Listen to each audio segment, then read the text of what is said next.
ডিএমপির অতিরিক্ত commissioner KH Mahiduddin বলেছেন, হাইকোর্টের আদেশের উপর সুপ্রিম কোর্ট স্থিতাবস্থা দেওয়ার পর কোটা আন্দোলনের আর কোনো যৌক্তিকতা নেই। কাজেই কোটা আন্দোলনকারীরা সড়ক অবরোধ করলে আইনি ব্যবস্থা নেওয়া হবে। 6 জুলাই থেকে গতকাল পর্যন্ত সারা বাংলাদেশে, ঢাকা মেট্রোপলিটন সহ সারা বাংলাদেশে তাদের বাংলা ব্লক কর্মসূচি নামে বিভিন্ন জায়গায় তারা অবস্থান নিয়েছে এবং ঢাকা শহরেরও বিভিন্ন স্থানে তাদের উপস্থিতি পরিলক্ষিত হয়েছে।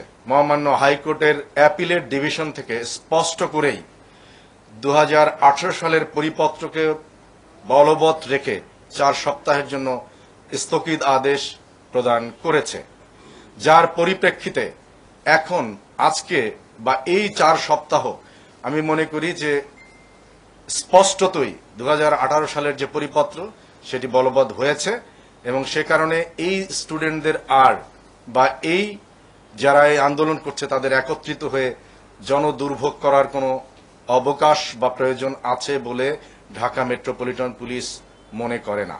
জনদুর্ভোগ যাতে না হয়, কারণ মনে রাখতে হবে যে ঢাকা শহরে HSC পরীক্ষা চলছে, আমাদের 7 তারিখে রথযাত্রা হয়েছে এবং প্রচন্ড এক প্রেসার ঢাকা মেট্রোপলিটন পুলিশ নিয়েছে তথা সম্মানিত মহানগরবাসী নিয়েছে। এটি একটি কঠিন বাস্তবতা। কাজেই এর বাইরে আমাদের আশুরা আছে, আমাদের উল্টো রথযাত্রা আছে। অনুরোধ করব তারা যেন এটি আর, যেহেতু এটি সেটেলড হয়ে গেছে এবং তাদের পক্ষেই আছে, তারা ফার্দার যেন এটি নিয়ে আর কোনো কর্মসূচি দিয়ে জনদুর্ভোগ তৈরি না করে।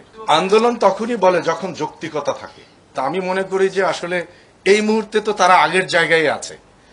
আমাদের সর্বোচ্চ আদালত থেকে যে নির্দেশনা এসেছে সেটি তাদের পক্ষে আছে। কাজে আন্দোলন যদি যৌক্তিকতা না থাকে তখন তো সেই আন্দোলন নিয়ে আসা উচিত না।